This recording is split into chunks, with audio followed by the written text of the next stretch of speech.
Welcome to a special series of NASP podcasts on social justice. I'm Dan Florell, the NASP Online Communication Coordinator, and I'm pleased to introduce our topic on social justice with Indigenous youth with our moderator, Shireen Nasser, and she's going to be interviewing Carol Robinson Zinyartu and Elvina Charlie, along with several of their graduate students. So I'm going to go ahead and turn this over to Shireen and let her get things started.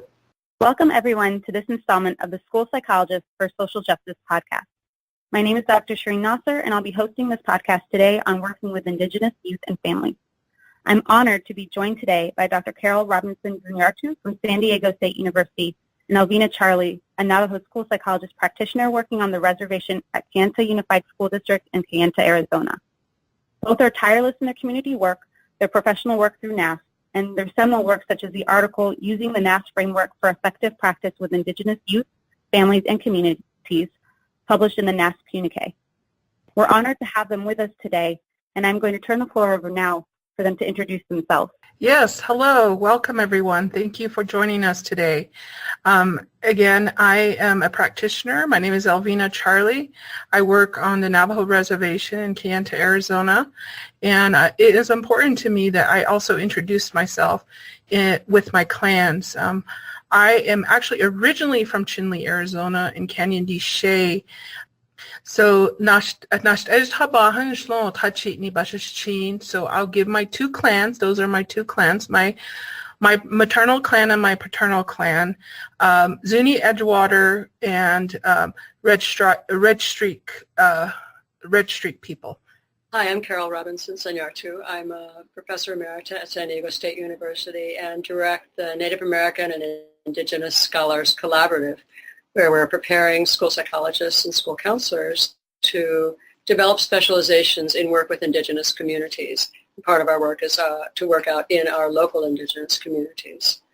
I'm very, very excited to have three of my scholars with me today to share their thoughts on this topic as well, and I'll ask each one of them to introduce themselves. Miyuyam Akaham. Hello, everyone. My name is Bree Galster. I'm from Ahachiman Nation, and I'm a second-year school counselor. Hello,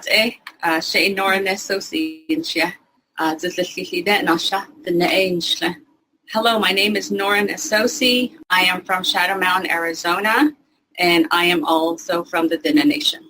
Hello, my name is Tiffany Haswood. My first two clans are Toahana, meaning near the water, Hanagahni, one who walks around. I'm Dene from Tuba City, Arizona, located on the Dene Reservation, and I'm currently a third-year school psychology trainee at San Diego State University. Thank you all so much for being here. I really appreciate your time and sharing your experiences with us today. I'm going to give a brief introduction and we'll move into questions so you guys can further tell us a little bit more and help us learn. The United Nations Department of Public Information reports that currently in North America, Native Americans in the United States make half the average national income. A quarter of Native Americans and Alaskan Native people live under the poverty line. Both in the U.S. and in Canada, Indigenous people struggle with poor health and school outcomes. As school psychologists, we're tasked with serving each student that comes through our doors, as I've said many times in this podcast before. However, few school psychologists receive the training they need to support our Native American students. We hope today, through this podcast, to illuminate some of the most pressing problems Indigenous communities in the United States face, to highlight the role of colonial policies in displacement and cultural erasure, and to provide direction to resources and materials that can help us best support community strengths and overcome barriers for these children and their families. The first question I'll pose to the group today: what does it mean to be an Indigenous people, and what does it mean to be an Indigenous person in the United States? Okay. Well, as a group in Indigenous communities, we have over 558 federally recognized tribe, and we speak over 253 languages. So as a tribal nation, we are recognized as a sovereign people under the United States. So we have a sovereign relation with the U.S. government, meaning we have government-to-government relationship. And so as a group, I think that best defines us as Indigenous nations. Individually, to me, what being an Indigenous person means is being resilient, a resilient nation. I'm originally, like I said, from Canyon-de-Chelly, which was the stronghold for the Navajo people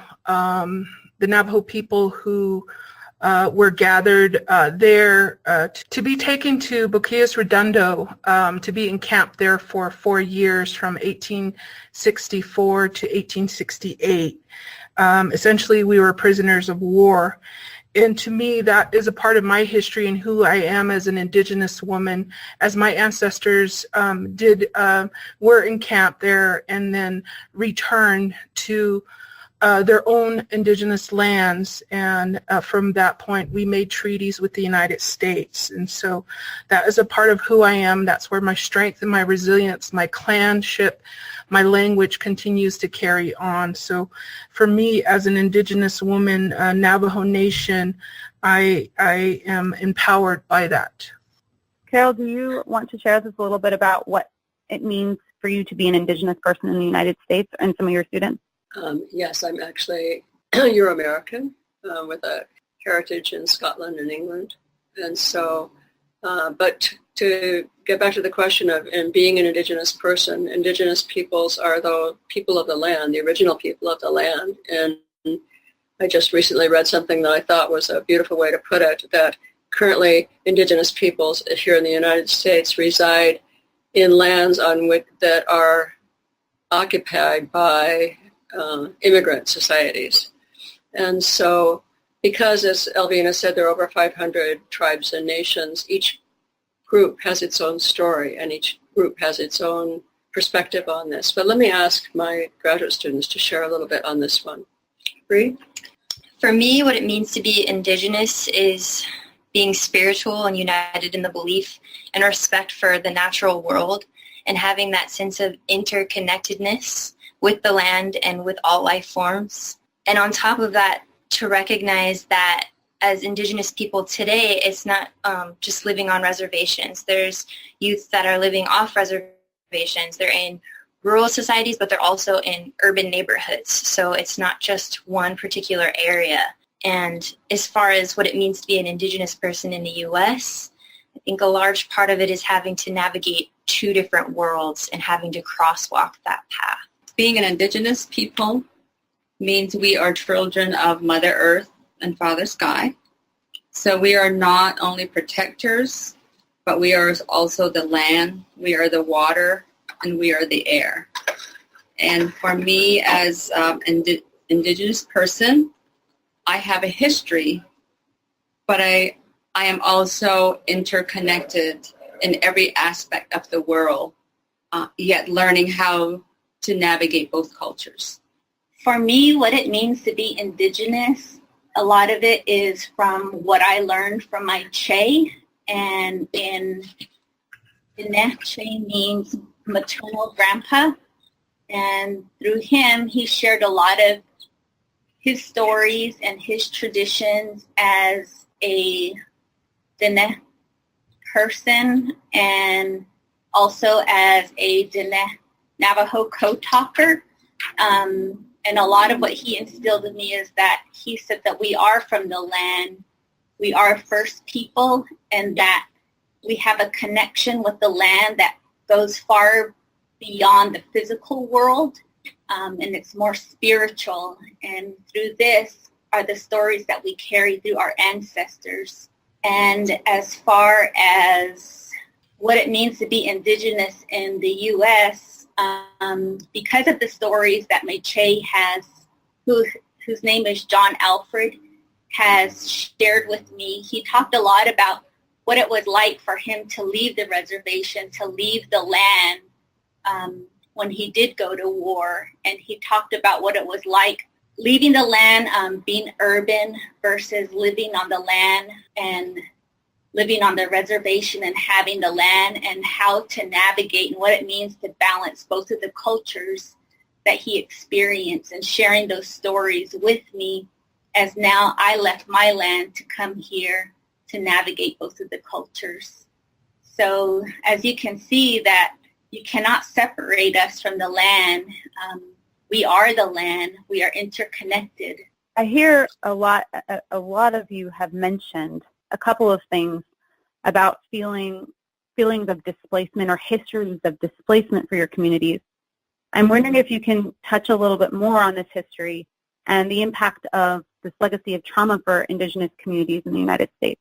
You know, we're really in an era now in the schools where there's a growing awareness of trauma and its effects on our kids and their neurology and their behavior and their emotions. And we're learning more and more about ACEs. I think that what happens in Indian country for Native American youth and communities is so far beyond that and so much more complex that we really have to understand that in Indian country, it's intergenerational and it's historical trauma. That going way back to the times when Elvina was referring to what happened out of Canyon de Chelly and the stories of the Long Walk and the stories over and over of broken treaties, broken promises, genocide, and it goes on, were the entry into this intergenerational trauma that's been passed down from generation to generation. And so we see not only the effects that we see in kids that have had one traumatic experience or 5 traumatic experiences, but we also see a situation where their parents and grandparents also had those effects. And because of things, for instance, the history of the boarding school is especially profound because this was an era during which kids were literally forcibly taken from their homes so that the U.S. government policy, which was to basically totally colonize them and, quote, take the Indian out of the man. It was designed really to take away culture and values and family, language, dress, everything that was known to be familiar. And the children were not allowed to go home. They were not allowed to see their families, and the families weren't allowed to come and visit. And so the effects of that were incredibly traumatic. And they even talk about some children dying of being heartbroken, children running away, trying to walk, and successfully in some cases, hundreds of miles to get back home. And so the effects of that kind of trauma left were not only on how abusive the situation itself was, but also on the legacy of parenting, because the children didn't grow up in the culture in which they would have the natural parenting. They wouldn't have the language because it was taken, they were punished severely for using their language. And so the language which carries the culture was severely impacted as well. So that kind of trauma we know is passed on psychologically, but now, of course, we know through epigenetics more and more that there are, in fact, some neurological consequences as well that make differences. So it's incredibly complex and incredibly powerful. And I guess the good news is that there are some ways to undo that, but to understand that the trauma in Indian country is far more complex than the trauma that we see in many, many of our students in the rest of schools. In fact, Elvina sent me a resource called Drawing Strength from Our Cultures, which was done at the Aspen Institute, called State of Native Youth 2016. They actually, I'm just going to read a quick quote from it. It says that the suicide rate for Native youth is 2.5 times the national rate and the second leading cause of death for these young people. Elvina, would you link this directly to this history and legacy of trauma? Yes, most definitely. And what Carol had mentioned regarding the new research and how the upcoming regards to the adverse childhood experiences, plainly you can see the link between historical trauma and what we see in our communities today with the statistics that are often 2 times the national average of any racial group, and that is our statistics. However, we as a nation are also continue to fight every day and continue to reach back within our communities, our teachings, our grandfathers, our grandparents, the resiliences that are there and set in place and that we always knew that were there.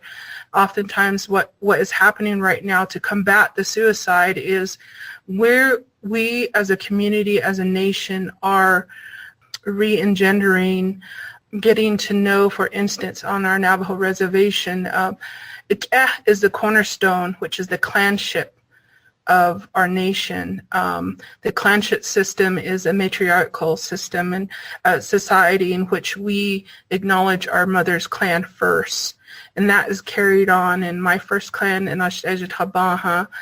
And as the students had said, Tiffany and Nora, their clans, that echoes resiliency right there, because our identity is what is our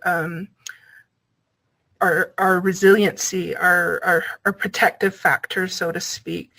And so, yes, we are facing alarming rates of suicide. However, we are within our community organizing and connecting with allies and different universities to be able to reteach our culture and our history as a way of combating those monsters. In fact, there's a nice example here in San Diego County. We have a Kumeyaay College, and Kumeyaay College was established to really begin to work on this as well. And so that whole issue of identity and learning your culture, learning your language, they're teaching language, traditional values. And I know there are other efforts around the county in these communities to individually combat the effects of historical trauma. And you see it all over the country in various parts. There are small groups that are rising up within communities or across communities working together. So in fact, a couple of weeks from now, out in Arizona, there's an important gathering by people who've been working together across nations on this issue exactly, on historical trauma and healing from historical trauma. And they're having a prayer meeting and ceremony as a way to begin this work together. They've been sharing information, will continue to share information. And all across the nation, there are exciting things going on. Canada has some very exciting things going on in this area as well. It's been a long road to get there, and it's going to be a long road back. But it's exciting to see those efforts happening. Thank you so much for sharing that. What are some of the barriers you think for our students in schools that are keeping them from, or that are in the way of them accessing their full potential and reaching their full potential through education? I think a sense of school belonging is really important. I know a lot of our urban, I'm sure the San Diego State students can speak to this in regards to their work in the urban community. So school belonging is a huge, I think, a barrier that sometimes our kids feel that they don't belong in the school. The materials that is being taught within the classrooms are not relevant to their culture and their identity and who they are. And so oftentimes what happens is a disconnect. So school belonging is so important to be able to have a safe place for all students, of course. But I think for our students, it really is about validating their identity as Indigenous people as well. So I don't know if the San Diego State students can speak to that, and their work is really important. Absolutely. From our work with the students out at Campo Elementary and also the youth that we work with in our own communities, what we're seeing is in school, not only is that sense of belonging difficult to find, but also having classroom lessons that they can relate to, that their culture is highlighted, and the strengths of what they bring in their history is highlighted and accurately shared with themselves and their classmates. And so what we see oftentimes, I've seen within my own family members and some students as well that I've worked with, is this sense of a power of resistance, where if students aren't getting lessons, getting material that they feel like they can personally relate to, and their culture is being highlighted, that you'll see a sense of just, I'm not going to complete this work. I don't see how this relates to me. And I think another thing that I also see with working with the students out at Campo Reservation is the history of the deep mistrust of the schools that has been a part of the intergenerational trauma, not only that finding that sense of belonging there at the school, but also trying to create a space so that the healing can take place or that mistrust can be repaired. I also see that too because we go out there and we try to build that and bridge that trust, but it's really difficult. And as far as for myself personally, leaving my land, like I said earlier, and coming to school in an urban community, just seeing a lot of cultural mismatch here at the university level also. And with the Native grant that I'm on that Carol has been able to establish for us has really given me that sense of belonging to be able to keep me connected with my culture and to be able to navigate the college system here. I feel like that's a theme that a lot of you mentioned from the beginning of this podcast and through many of these questions is this feeling of navigating multiple cultures, your own heritage, but also this other culture, and that is work, that it's also a barrier to try to do those two things. And what I kind of hear you saying is schools can support our Indigenous youth by meeting them halfway and creating less work for those kids to navigate these two different cultures. Does that seem right? You know, it's such an interesting point that the curriculum and the process currently in most of schools just basically doesn't recognize Indigenous values or perspectives or experiences at all. And one of the things that we're seeing is in our own work and in some other people's work as well is that when you do bring those experiences into the curriculum that you create, that you have an amazing change in the level of engagement of the kids. And maybe Nora, you'd like to speak to that.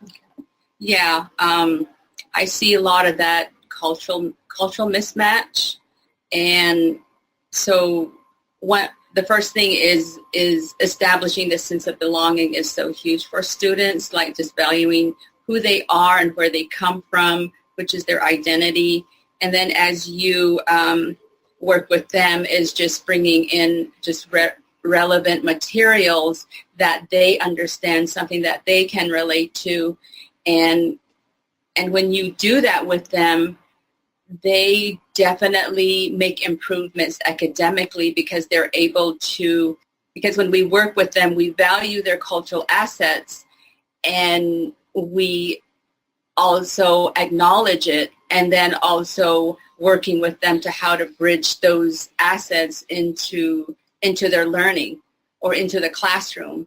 And so helping them bridge some of those their own cultural knowledge into their learning, then you will see academic improvements. And we have, because of the project, we take data and we see academic improvements at the end of the year, and it's been very powerful. We also have been very, very deliberate in reaching out to the community to have community mentors so that we know what are the values and issues within the community? What is the creation story? What are the kinds of things that are made and that are created within the community? What are some of the values behind the relationships? And so we've been extremely deliberate, especially in the last 2 years. We've had a chance to work with a few people who've developed the framework for a community curriculum, and we've just been working on using that as the base for our intervention work to expand on that and do that bridging between the Kumeyaay curriculum, the community, and the school kind of needs. And it's been very exciting to see how excited the kids are actually. And I think just to add one more thing onto this is there's not only a barrier that exists from the kids being able to access the quality education, but on the other side of that, I feel like it's also the educational school system that's creating the barrier for these students that are not able to access it. And a big part of it that I see is the misinterpretation of the history, which causes the educators in the school systems to not know too much about our culture and our history and all of the cultural rich assets that we have. So, and that goes into like the next question of like the textbooks being able to tell the history and the culture from the Indigenous view and tell the real stories that have occurred that way, once you really know the history and the cultural assets, then we can be able to start bridging that into the school and highlighting all of this rich knowledge that our Indigenous Native students have, because they are intelligent, they are smart, they have all of these strengths, but it's that mismatch that makes it seem like they're not able to access it. So I really think sometimes that we need to look at it in a different way, because they do have the assets that they have. Absolutely. And one of the things that characterizes so many people within the school system still, unfortunately, is deficit thinking. And so if you don't understand and you begin to think, well, they're not like me, and so they're not doing this right, and going down that road, then it's very hard to turn that around. And so there's also, quite honestly, a very profound history of racism in lots of schools, very overt. And so to break down all those things has been it's a real important road for us to take as school psychologists and school counselors. One of the things we've done systematically in the last couple of years is to meet regularly with teachers to talk about what our kids do well, what are their assets and strengths, and ask the teachers to begin to talk about what strengths they see so that we can begin to try to change the narrative on that. Yeah, I feel like that's why culturally relevant materials is so important to be brought back into the school. So it's not just, so it seems like there's two kind of areas you guys are talking about. One is schools actively engaging students, bringing culturally relevant material, doing training. But the other aspect is undoing harm that's inherent in our education system, both in textbooks or just in the way we treat and talk to students. Are there any other tips that you have specifically for school psychologists in helping address some of these barriers? Yes, I guess I failed to mention that I play a role in NASP leadership. I'm the Indigenous American co-chair, and I lead a group of wonderful individuals, practitioners, Indigenous students, allies, trainers that are part of my team, and we developed the Indigenous framework a conceptual framework for effective practice with Indigenous communities. So we developed this framework to help our colleagues to guide their practice, and it is a very representative of Indigenous worldviews and in line with the visual representation of what we would like presented within conceptually when a school psychologist engages with an Indigenous community, with children. So there's the middle part of the conceptual framework. In the middle is the representation of the sun, which is culture and identity. And then we have 2 4-point stars, and it's a very visual representation of how we feel like how school psychologists' practice can be guided in working in Indigenous communities. An example, we have the 4-point star, which represent the 4 aspects of being, which is found across Indigenous way of life, which is the spirituality, the cognitive academic, which, very in line with what we do as school psychologists, and looking at social and behavioral strengths of students, and the physical aspect of, whether strengths are barriers to learning, as well as the 4-point star of the Black area, which includes how important relationship building is in coming into Indigenous communities, which understanding sovereignty is a huge piece. That we as Indigenous nation have a right to make our decisions and how our children are going to be educated, language revitalization, having culturally relevant materials, so forth. And language also is also important, the revitalization, the intentionality, the intent that, when you go into the community, your intention should be that there's strengths there's cultural strength. And then building reciprocal relationship with the community. Oftentimes we have non-natives coming into our community demanding respect, or thinking that they have the answers, but yet, slow down, step back, and perhaps you will learn something from the community. And then building trust is also very important as well, so that reciprocal relationship. And that in line with the NAS standards with the blue background that identifies resiliency, educational historic foundation, legal and ethical consideration, research, as well as assessment intervention, homeschool and community collaboration, and school culture and policy advocacy.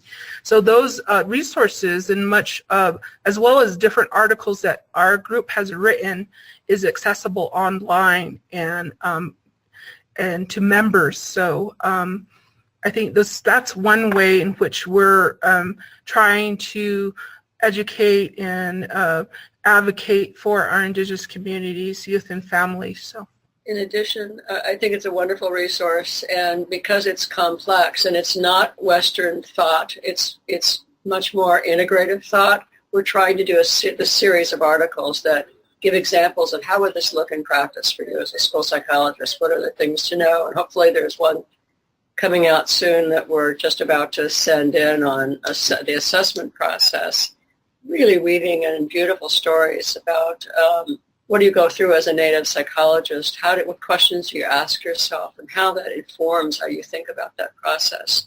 And we have one in the works on sovereignty that should come soon. So we're trying to explicate each of those pieces more and more and more.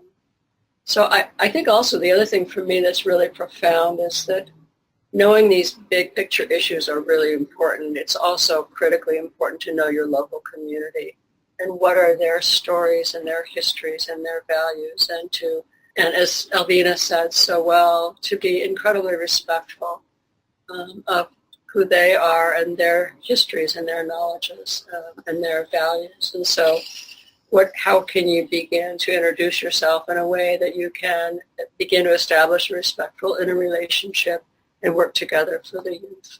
Absolutely. And those resources that you spoke about, where would we be able to find those when those come out? They are on the NASP website in the Multicultural Affairs Committee under Indigenous American Subcommittee. Wonderful. Thank you for sharing all of those resources. Is there any final statements, anything you'd like our listeners to know before we wrap up today? I think there are many, many books, films, and articles that are not specifically on school psychology practice with Indigenous communities, but are relevant to understanding the whole picture. And I think one of our projects at some point is going to be to try to compile a whole series of those resources for NASP. I also think as far as best practices, I think awareness is also huge.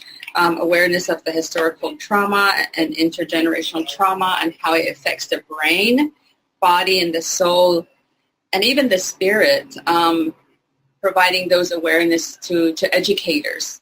And then also just begin to network with people that understand historical trauma and those that are willing to have a conversation about how to begin those dialogues with the communities. I think those are really huge in order to really begin to talk about the historical trauma at the school level and then also at the community level. And also as far as best practices, a lot of the experience we've had over the last 2 years is really doing the work on ourselves and really diving deep and reflecting on our journey and challenging our own biases and really looking at what we believe in and what we value. And so that is a huge component, I think, if you're going into education, to really be able to reflect on yourself and take that journey of healing whichever way that needs to be. I just like to point out as well, within our framework, the cultural and identity represented by the sun in the middle is also not for just the child and the community, but for the individual as well, and to be able to reflect, like the student said, reflecting on your own identity and who you are, what you come with, your biases. So I just want to point that out. Fantastic. I really cannot thank you guys enough for your time today and for sharing your time with us and for sharing all this very important information with us. Is there any final thoughts before we wrap up? Really appreciate your awareness that this is an important issue in schools and in school psychology, and to try to get the information out via the social justice group as well. It's always important to have teamwork, and we really appreciate what you're doing. So thank you. Yes, we definitely appreciate your invitation. I would like to just kind of end with a quote by Robert Lisenby Jr. This is a report of a quote that he made in the report of the Attorney General's National Task Force on Children Exposed to Violence. He says, "Too often, children exposed to violence are labeled as bad, delinquent, troublemakers, or lack of character and positive motivation.